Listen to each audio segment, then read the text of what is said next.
السلام علیکم ورحمۃ اللہ وبرکاتہ۔ اعوذ باللہ السمیع العلیم من الشیطان الرجیم من حمزہ ونفخہ ونفثہ۔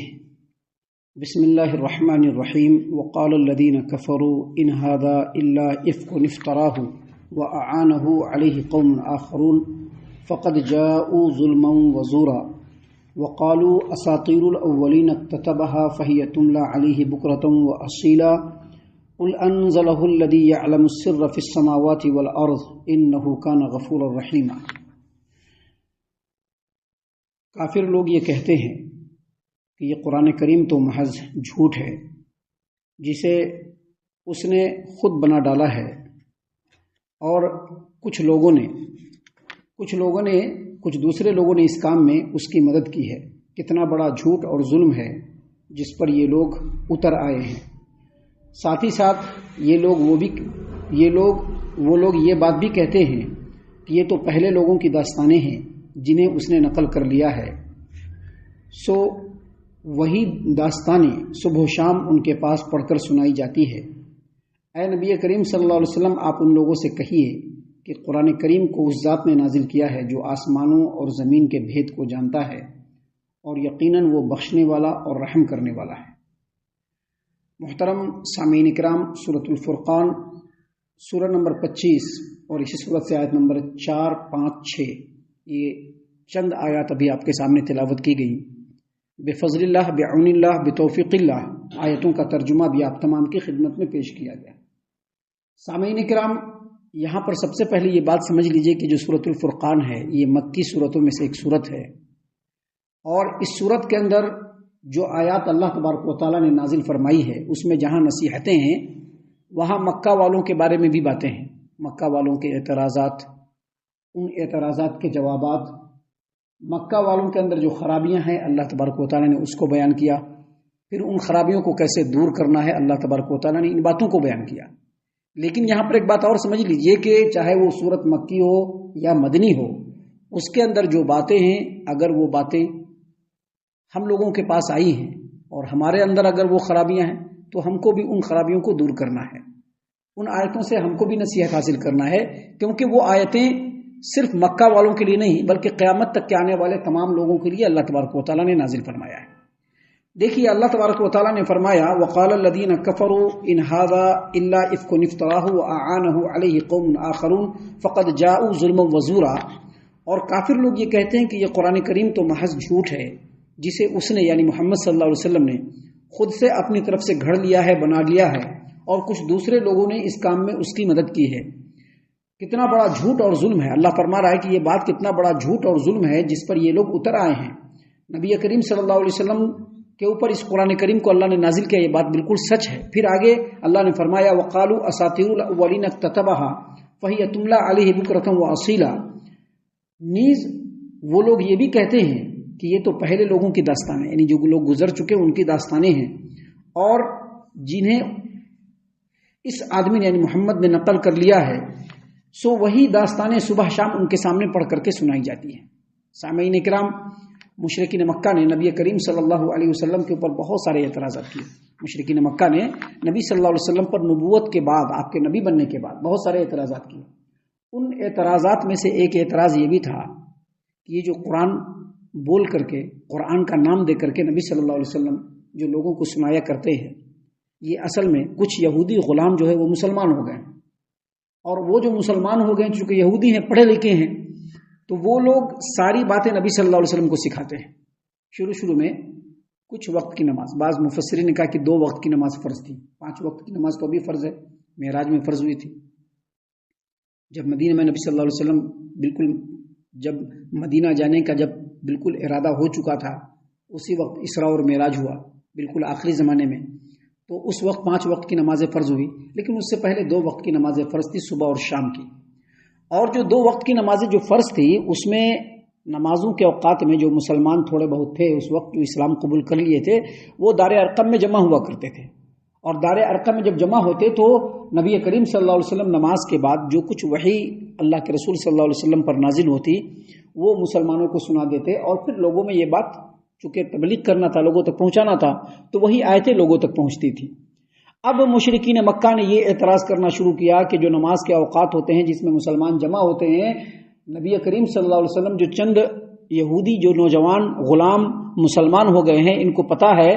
کہ پچھلے قوموں کے حالات کیا تھے، ان کے واقعات کیا تھے، پچھلے نبیوں کے داستانیں اور ان کے حالات اور واقعات کیا تھے۔ نبی کریم صلی اللہ علیہ وسلم ان یہودی غلاموں سے جو مسلمان ہو چکے ہیں، ان سے ساری بات سیکھتے ہیں، ان سے پوچھتے ہیں، ان سے سیکھتے ہیں، ان سے پڑھتے ہیں، پچھلے قوموں کے حالات اور واقعات پڑھتے ہیں، ان سے پچھلے نبیوں کے حالات اور واقعات پڑھتے ہیں، اور پھر انہی حالات اور واقعات کو ایک شکل دے کر کے لوگوں کے سامنے بیان کرتے ہیں، اور پھر وہی لوگوں کے سامنے سنائے جاتے ہیں، اور پھر اسی کو قرآن کا نام دے کر کے لوگوں میں مشہور کیا جا رہا ہے۔ مفسرین نے لکھا ہے کہ ان کا جو یہ اعتراض ہے، اس کا جواب اللہ نے آگے دیا ہے کلیئر، لیکن یہ جو اعتراض ہے کتنا بھونڈا ہے اور کتنا جھوٹا ہے، اس کو چند پوائنٹ میں سمجھا جا سکتا ہے۔ فار ایگزامپل،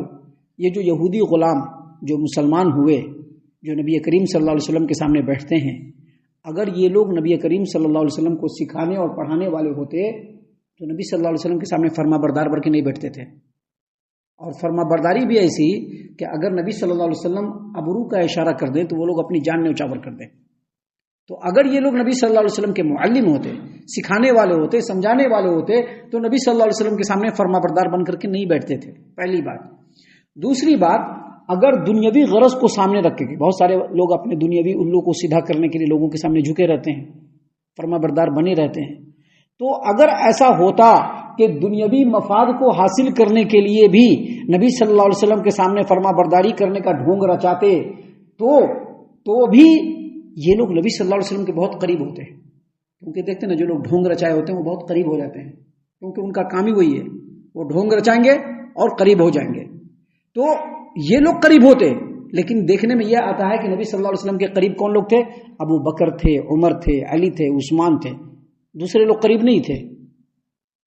اور تیسرا جو پوائنٹ ہے وہ یہ کہ اس قرآن کریم میں یہودیوں کے عقائد اور اخلاق کے اوپر جو کڑی تنقید کی گئی ہے، ان یہودیوں کے اوپر بھی ہوتی تھی۔ لہٰذا ان تمام باتوں سے پتہ چلتا ہے کہ قرآن کریم کی داخلی اور خارجی شہادات کی بنیاد پر اور دلائل کی بنیاد پر یہ پتہ چلتا ہے کہ مشرکین مکہ کا یہ اعتراض جو ہے وہ بالکل بیجا ہے، بے بنیاد ہے۔ یہ قرآن کریم اللہ تبارک و تعالیٰ نے نازل فرمایا ہے۔ اللہ تبارک و تعالیٰ جو تمام بھید کو جانتا ہے، آسمانوں کے بھید کو جانتا ہے، زمین کے بھید کو جانتا ہے، لوگوں کے دلوں میں اٹھنے والے وسوسے اور خیالات کو جانتا ہے، لوگوں کے آنکھوں کی خیانت کو اللہ تبارک و تعالیٰ جانتا ہے۔ اسی چیز کو اللہ تبارک و تعالیٰ نے بیان کرتے ہوئے کہا،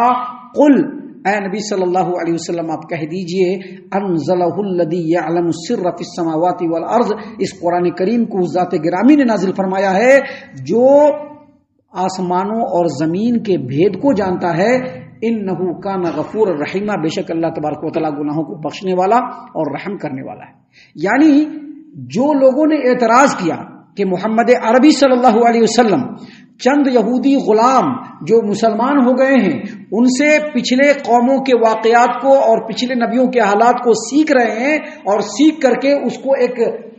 پیرائے میں ایک جو ہے بالکل شیپ دے کر کے جو قرآن کی آیت کی شکل میں لوگوں کے سامنے سنا رہے ہیں اور بتلا رہے ہیں کہ یہ قرآن ہے، یہ ایسی بات ہے، یہ اصل میں قرآن نہیں، نبی نے لوگوں سے سیکھ کر کے اس چیز کو لوگوں کے سامنے بیان کیا ہے۔ اللہ تبارک و تعالیٰ نے اس کا جواب دیتے ہوئے کہا کہ یہ جو قرآن کریم ہے اس ذات نے نازل کیا ہے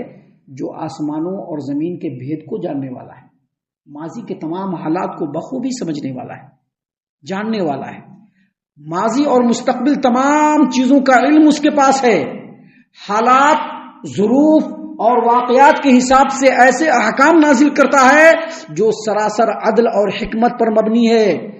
اور جو تمام کائنات کے اوپر کمپلیٹ اختیار رکھتا ہے اس رب نے اس کو نازل کیا ہے۔ اللہ نے فرمایا، قل، اے نبی صلی اللہ علیہ وسلم آپ کہہ دیجئے، انزلہ الذی یعلم السر فی السماوات والارض، اس قرآن کریم کو اس ذات نے نازل کیا ہے جو آسمانوں اور زمین کے بھید کو جانتا ہے۔ انہ کان غفور الرحیمہ، یقیناً وہ بخشنے والا اور رحم کرنے والا ہے۔ کیا مطلب اس کا یہ ہے کہ اب بھی باز آ جاؤ،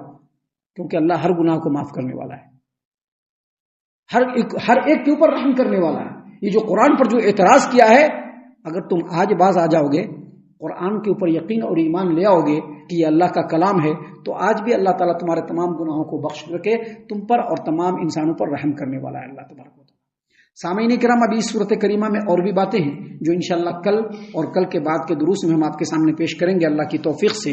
ہم اللہ سے دعا کرتے ہیں کہ اللہ تعالی ہم تمام کو ان تمام باتوں کے اوپر خوب غور و فکر اور تدبر کرنے کے ساتھ ساتھ ان باتوں پر عمل کرنے کی بھی توفیق عنایت فرمائے، آمین۔ اللہ تعالی ہم تمام کو صحیح معنوں میں پکا سچا مومن مسلمان بنائے، اللہ اور اس کے رسول صلی اللہ علیہ وسلم کی اطاعت و فرما برداری کرنے والا بنائے، صحابہ کرام رضی اللہ عنہم کے طریقے پر چلنے والا بنائے، جنت الفردوس میں جگہ عطا فرمائے۔ اے اللہ ہم تمام کو جہنم سے پناہ دے، اے رب العالمین ہم تمام کو جہنم سے پناہ دے، اے مالک الملک ہم تمام کو جہنم سے پناہ دے، آمین یا رب العالمین۔ وما علینا الا البلاغ المبین۔